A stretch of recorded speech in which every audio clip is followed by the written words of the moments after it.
Hi, all of you wonderful scuba divers out there. Welcome to the Scuba Diving Magazine podcast, where I break down the latest scuba diving news and things that have piqued my interest over the previous week.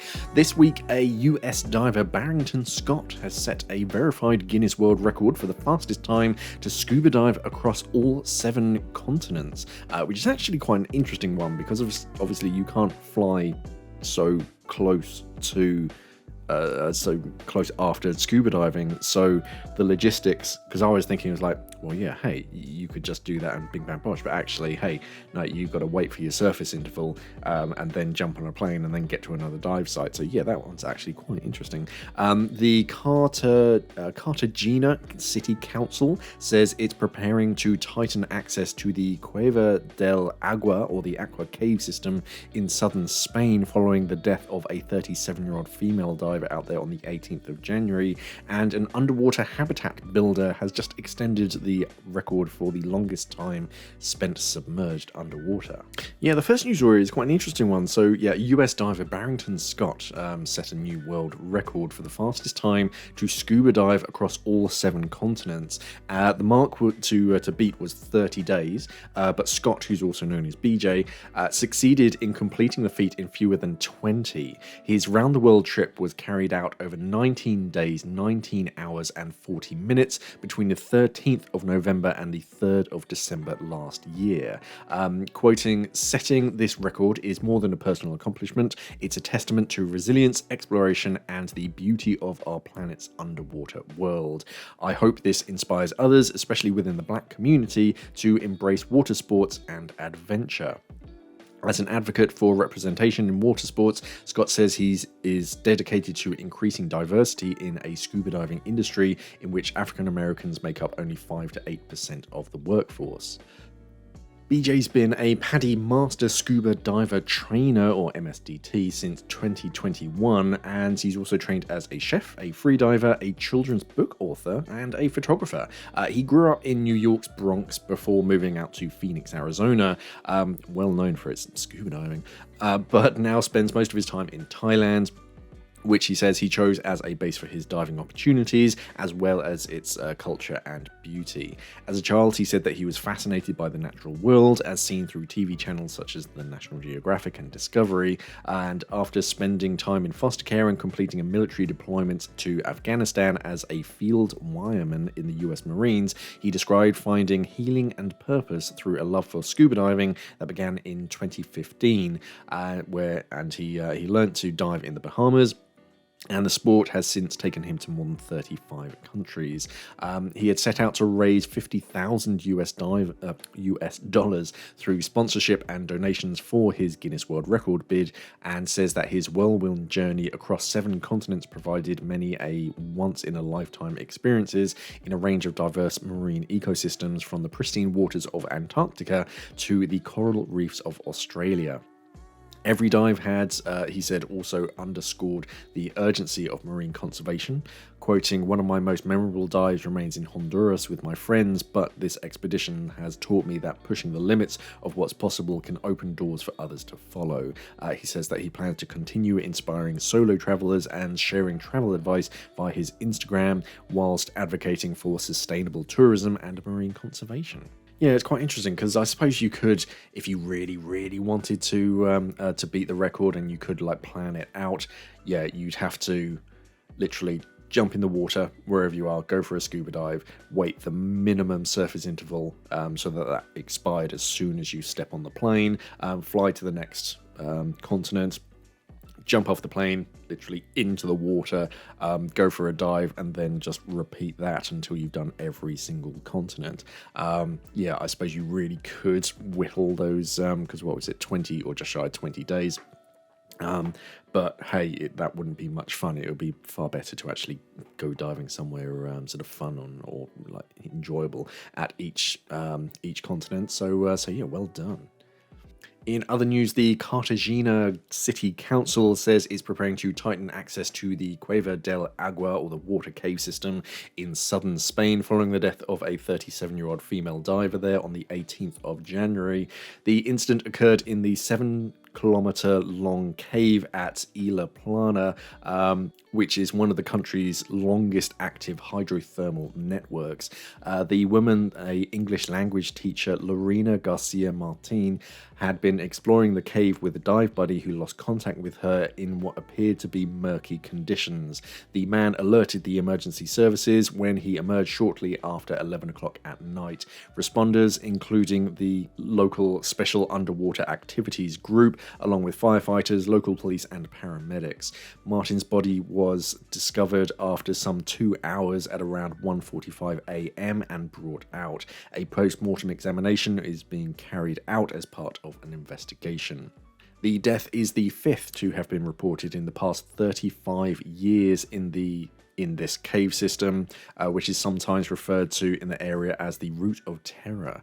The cave has been explored as an ongoing project for the past 50 years. It features a series of narrow sediment-filled passages, and the latest topographical route mapped by the Cueva del Agua group in December recorded its extent as 7,169 meters. Following the fatality, the local council blocked the entrance to the cave, which is located on municipal land. Up to 20 dives a day are said to take place there each summer, though only suitably qualified cave divers are supposed to explore its submerged sections. The local council, which describes the system as a magnet for expert divers because its size is a challenge, stated that it is now consulting with experts on ways to improve safety measures, including controlling diver access and setting a series of aptitude requirements. Martin's cave diving qualifications levels are unclear.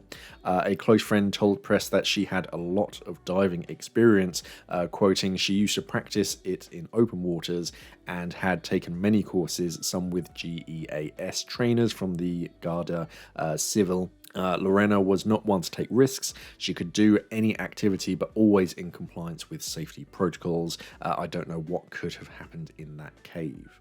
Yeah, it's always such a shame, and it is tough because you have to find that balance between like a police state where you have to like show your credentials to do absolutely everything. I mean, they're going to start to like push that out into open water. It's like, oh, sorry, you can't go diving here until you show the local council that you're fully qualified and they check all of your dive equipment. That's obviously far too much. In a cave system, there is an argument that, yeah, it is a more extreme side of scuba diving, and there's arguably you could set up some kind of checkpoint, but of course then you have to have that manned, or you have to sort of have something involved, and it is very tough. And yes, it's tragic when divers die in these kind of cave systems. It sounds as if she was a qualified diver, whether she was specifically trained in cave diving. The investigation hasn't told us so far, but friends have said that, yeah, she was highly qualified. She wouldn't have done anything reckless. Who knows? We will we'll find out. But yeah, we do need to find that kind of fine tuning between letting people do what they want to in life, without restricting them, but also protecting them to a certain degree. Hopefully they can find some kind of fine balance between the two, that people can continue to explore the cave system just in a safe way. According to the US Coast Guard, an unconscious diver has been saved by fellow divers off the Florida Panhandle. So a diver who passed out after resurfacing was rescued when fellow divers pulled him to a boat off the Florida Panhandle. The 36-year-old man was listed in stable condition after being taken to shore by a Coast Guard boat, the US Coast Guard said on the January 27th news release. His identity has not yet been released. As time of recording, the Coast Guard officials say an SOS message came out about 3 o'clock in the afternoon on Sunday, January 26th, from the captain of the dive boat Not Too Deep. The boat was 57 miles southeast of Panama City, and the message was sent via a satellite communicator device. Quoting the Coast Guard, the captain reported that one of the divers had become unresponsive after surfacing from a dive. Fellow divers were able to get the man back onto the vessel and performed CPR until the man became responsive again, which is quite impressive. The man was taken ashore and delivered to emergency medical services personnel at the Panama City Marina. Details of what caused the diver to pass out have not been released. Yeah, that actually highlights a very important aspect of something that's called secondary drowning. So what can happen is someone can effectively drown, and then once you get them back to solid ground, they can, in some circumstances, effectively recover and seem perfectly fine. So you think, oh, okay, we got away with that one, and then later on, like hours later, they have an effect called secondary drowning, which can happen very, very quickly. So if there's anything that could appear as drowning, and then the victim or the patient recovers, still take them to emergency care just in case. They do still need a full assessment. It's not something that you can just dust yourself off. Hey, yeah, actually, no, I feel quite fine, because there is a chance that you could get something called a secondary drowning. So yeah, whilst they were able to revive him with CPR, which is quite impressive in its own feat. Yeah, it is important to continue that medical care and get them to a hospital so that they can actually check them out. In other news, it's been 18 months since US ex-saturation diver Dr. Joseph Dituri smashed a world record by living in an underwater habitat for 100 days, and inevitably his record has now been challenged by a rival, though with less emphasis on the medical science and more on the habitat itself. German aerospace engineer Rüdiger Koch celebrated completing 120 days of underwater living with champagne and a cigar as he emerged from his 30 square meter submerged capsule off Panama's Caribbean coast on the 24th of January. A Guinness World Record judge was on hand to verify the new record for underwater human habitation at ambient pressure on the spot. The man is a co-founder of Ocean Builders, which designed and constructed the fully functional underwater room in which he had spent the past 4 months watching fish swim past. Based in Panama City, the company builds solar-powered homes called sea pods, which float 3 meters above the ocean surface and can also support an additional pod beneath the surface, suspended 11 meters down, which is apparently 2 meters deeper than the original attempt by Dituri, from a tube containing a spiral staircase, which is where the living quarters are, comfortably furnished and complete with a TV, a computer, internet, and an exercise bike. Yeah, I can't imagine you get that much exercise in 30 square meters. The only facility that he had said that he was missing was the ability to take a shower. Yeah, that's quite an important facility. His family and doctor were able to drop in easily via the staircase, and he was monitored constantly by a set of cameras located to prove that he had remained at depth throughout his self-imposed stay. The length of his stay surpassed even that of the crew of the longest submerged and unsupported submarine patrol, in brackets the article says that we know about. Yeah, submarines are quite sneaky. They don't often report on absolutely everything that they do under the water. But yeah, apparently the longest recorded was 111 days by the HM submarine Warspite in the South Atlantic in 1982-1983. So it surpassed that as well.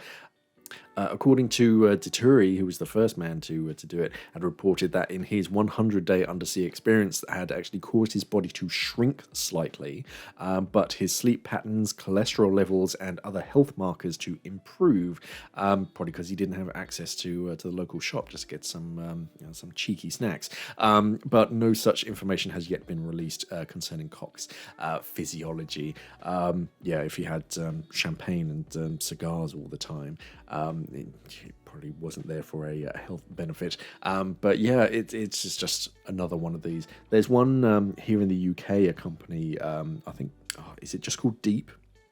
I forget. But they took over Endac, and yeah, they build and or design and build underwater habitats. There seems to be a big push for this kind of underwater habitat assessment, just to see if people can live underwater for extended periods of time. And it seems that yes, they can. It's just a matter of actually building it, and I imagine keeping it warm, keeping the humidity levels, and obviously breathing gas. But yeah, it seems that it can be done, and 120 days is the new record to beat. Pretty quiet as far as new dive gear. Oh, I did see the Mares have a new version of their puck. I mentioned the puck light, which I noticed a couple of weeks ago. There's now a puck ultra that I'm starting to see on some websites. I haven't read the specs on them, so I don't know. I imagine that Ultra has more features than the Lite. But yeah, gone are the days where you just had like a single puck computer. Now there's an entire range, and also there's a new oceanic pressure gauge that I've noticed, which is like do they call it a squircle now? Like a square but with rounded corners, like a square circle, which doesn't make much sense for me. It's an analog submersible pressure gauge. It's got the temperature in it, which is something that's always nice to. Oceanic pressure gauges have often had a little thermometer built into them, which is pretty cool. But yeah, a square analog gauge. I don't know if the needle makes it out to the very corners. I don't know. It's just something different. It's designed to fit into their new gauge housing, but yeah, it is quite smart, and it is nice to see something a little bit different in the SPG world. I think that's about it. Again, it's been another pretty quiet week. We've had Boot this week. I don't think anything too shiny or new has been released there. So let's jump into some Ask Mark questions. Daffy D. Pritchard 4107. Over the past year, I've brought pretty much all of the kit I need apart from cylinders, which will probably be my next purchase. Question: how many cylinders do most divers own? Probably none. Are they worth buying second hand? Sometimes, and if I buy a couple with the intention of UK coastal diving in locations that might not have a dive centre nearby, does that mean I also need to budget for an air compressor? No. And finally, where do people store their tanks at home? Somewhere safe. Can they safely be stored outside under tarpaulins, perhaps? I guess they are pretty tough. Okay, so where is the first question? How many cylinders do most divers own? Often zero, because especially for traveling divers, it just doesn't make sense. The cylinder's usually included in like diving packages when you do a dive package holiday. If you're diving at home, which sounds like you're diving at home in the UK, you can rent from local dive centres. You just call ahead and just say, hey, can I sort of rent a cylinder for a day or two, and they'll just have one ready. It is nice to have your own, just because you know the quality and that it's always to hand. You do have the obligation to keep it tested every 2.5 years, but I don't think it kind of depends. If you're seriously into scuba diving and you're going diving frequently, it does make financial sense. But it's not unusual to come across a fairly proficient diver who doesn't own their own cylinders. It's not unusual. Are they worth buying secondhand? They can be, but you do have to be careful. Have a good look at the overall condition of the entire cylinder. Of what you can assess, like just ask questions like, when was it last tested? When was it last filled? Make sure that it's currently pressurized, because an empty cylinder can let moisture in, they can rust from the inside. It's kind of one of those things that yeah, it is a bit of a gamble. You can, I mean, some of my cylinders are secondhand and they're perfectly fine. It just depends on the previous owner. If they're a bit of a grub, then yeah, you do run that risk. It's just, yeah, something that you have to gauge yourself. The diving forums are quite good and honest. If you find a listing that's that you like the look of, you can like upload it to them and just say, hey, I'm thinking about buying this. What do you guys and girls think? And you'll get some honest responses. Otherwise, yeah, just shop around. Do you need to budget for an air compressor? No, I don't have an air compressor. It's just a matter of, yeah, just find your local dive club. Sometimes you have to travel a bit. But no, it's rare that you're that far away from a scuba air compressor.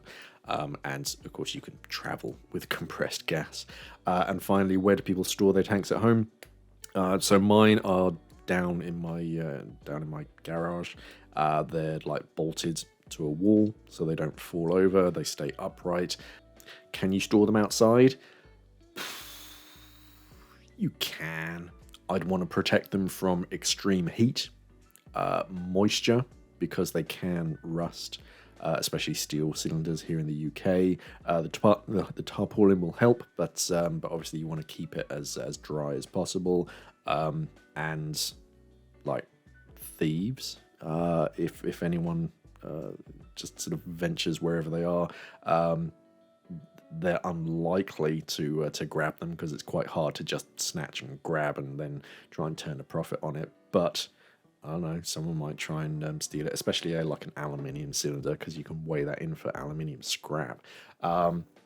So I'd usually keep it somewhere like garden shed, I imagine is fairly common. Yeah, garage, because I don't put the car in the garage anymore. Just somewhere like out of the way, and somewhere where if they do fall over, they're not going to crush anything. David Shearer 777. You mentioned in another post that you use an anti-fog film in your Hollis M4 mask. Is this still available on the market? What's it called? Yeah, I think it was a Tusa something. I actually had a lovely couple come up to me at DEMA, and they run a company, and I can't remember the name of it. They gave me a couple of samples to test out, and they make specific, because a lot of them, the Tusa one included, they're generic. You get a single lens design and you get a twin lens design. And it's kind of like mobile phone screen covers. It's kind of got to fit. And with the Tusa one, it's just a generic like single lens shape. So it doesn't fill in like all of the corners. It fills in like most of your vision, but you do get some like foggy corners, which isn't the end of the world. But yeah, this company that came up to me at DEMA, they make specific lenses for specific masks. So they said, "Oh, what mask do you use?" And I said, "Oh, it's a Atomic Venom frameless." And they're like, "Yep," rummage through their bag and just produce one that's specifically shaped for an Atomic Venom frameless, which is pretty cool. Most of my stuff's in boxes because I'm moving house. So I'll see if I can find it. But yeah, they were a good choice, and touch wood, it works so far. I've only had a chance to use it a couple of times. But yeah, the Tusa one, I think they still use it. I want to call it like the Hydro View or something. But if you just search for like scuba mask defog film, you'll come up with a few. It's just a matter of finding one that fits your specific mask. Some of them you may have to like cut down to size, but yeah, touchwood, they're pretty good. And don't try and like peel them off, because I tried to on one of them, and now it has that like bubble in it that I can't get rid of. So yeah, once it's on, leave it on, and put it on properly the first time, if that makes sense. Mystical Dragon 73. Do you have any experience with full face scuba masks? Yes. Any chance for a review on them? Yeah, I've used a few in my lifetime. My first ever one was a Ocean Reef Neptune, I think it was. And I used to clean the dive pool with that. It was just a bit more comfortable than a traditional second stage. I then did some kind of course on them, and learned to pull them apart. I think it was an Ocean Reef. Yeah, I learned to pull them apart, how to use them, bail out, all that kind of stuff, communications, all the bells and whistles. Then my next one, for the HSE course, I had to use the what's it called? God awful thing, the Pegasus mask. I had seahorse stuck in my head. I knew it's something to do with horses.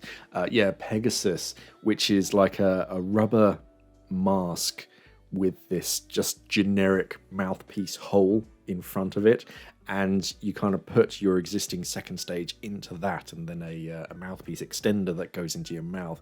It's not great. It was just one of those things. Even the instructor was like, "We have to do this mask. We'll just get it over and done with." Yeah, that wasn't great. It's literally a rubber mask that covers your face with a normal silicone like nose, a pretty basic lens design, and yeah, you just have whatever second stage. I think it was like a Oceanic Alpha 8 they had sticking out of it. Yeah, that I wouldn't recommend. What else did we use? I think the OTS Guardian. That's quite a nice mask. That's pretty popular. I think pretty quickly we moved on to the Kirby Morgan, one of their band masks. I think it was the 18. That's nice. It's nice to be in a Kirby Morgan. They're built very strong. Currently, I own an Ocean Reef. Oh, what's it called? A Predator, I think. That's my current full face mask, and yeah, it's nice because they kind of isolate you from the water that little bit more, and because you can breathe through your nose and your mouth, it's a bit more natural.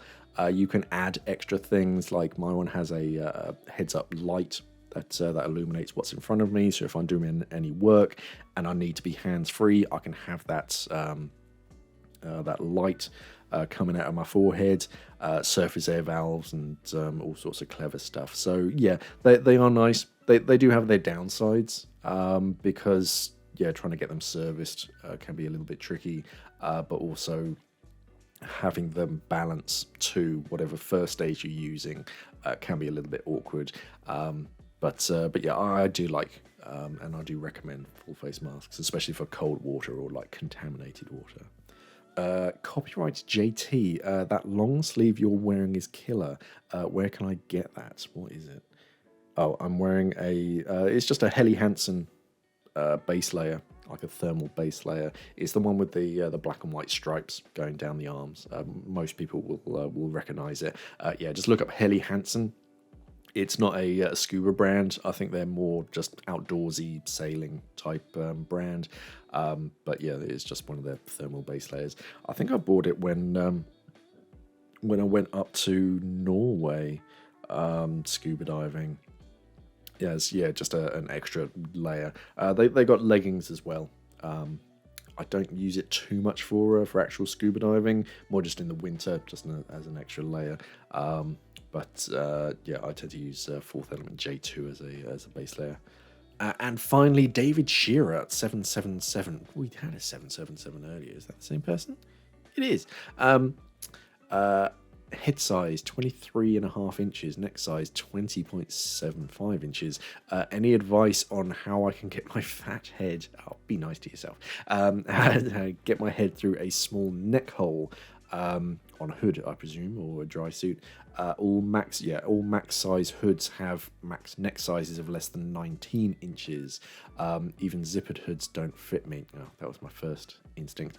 Any advice on how to modify neck holes for thicker necks? I was thinking about cutting a series of vertical slits all the way around the neck area. Any thoughts on that? Yeah, I suppose that is a trouble if you're like a bodybuilder and you've got that like thick neck. Yeah, you can have a hood that like fits your head, but it's going to be tight around your neck, which is obviously bad because it can cut off blood flow. Yeah, my first instinct was to go for a zippered hood because they have zips down the back and it's like gusseted, so you just don't do the zip up. Otherwise, my next instinct is you can get a lot of swimming neoprene caps. There's a lot of open water swimming nowadays, it's quite popular. And you can get these like swim caps that have this under chin, like a chin strap. So it doesn't go around your neck. And then I'd put like a 3mm hood over the top of that. That way you get the thick, you'll get like 6mm of neoprene over your actual head, and then only 3mm around your neck, which will be more flexible. Yeah, if that didn't work, cutting vertical slits, I suppose would work. I'd want to reinforce it because neoprene itself is very fragile. That's why it has the lining on the inside and the outside. It is just a foam rubber, so if you pull it too much, it rips and tears. Anyone trying on an open cell neoprene suit will discover that very quickly. Yeah, I would, if you are going to commit to it, I'd probably try it on like an old hood first. Cut some slits, make them nice and neat, and sew little like stoppers at either end of the cut to prevent it from pulling, and like a drop of neoprene glue as well, just to act as an extra like strengthener. And I'd want to put some kind of a patch underneath it, just get some material, and again some neoprene glue underneath it, so that takes a bit more of the strain, because when you're pulling it over your head, it's gonna stretch, and those weak points are gonna want to give, and you'll just rip the entire hood. So yeah, I mean, you could try it. I don't know. I honestly never come across it before. Hopefully you can find a solution that helps and works for you. Otherwise, I honestly don't know what to suggest. I'll do some research and see if I can come up with anything. That's it for another week. So thank you very much for everyone for listening. Links to everything that I've spoken about are going to be down in the description under this video, or podcast, depending on where you're listening to this. Remember to head over to our website, divernet.com. Check everything out. Also think about the Go Diving show here in the UK. I'll be there with my video camera doing stuff. But yeah, if you see me, don't worry, just say hello. I think tickets are available now, but yeah, head over to the websites, which will be linked down in the description. Yeah, thank you for listening, everybody, and of course, safe diving.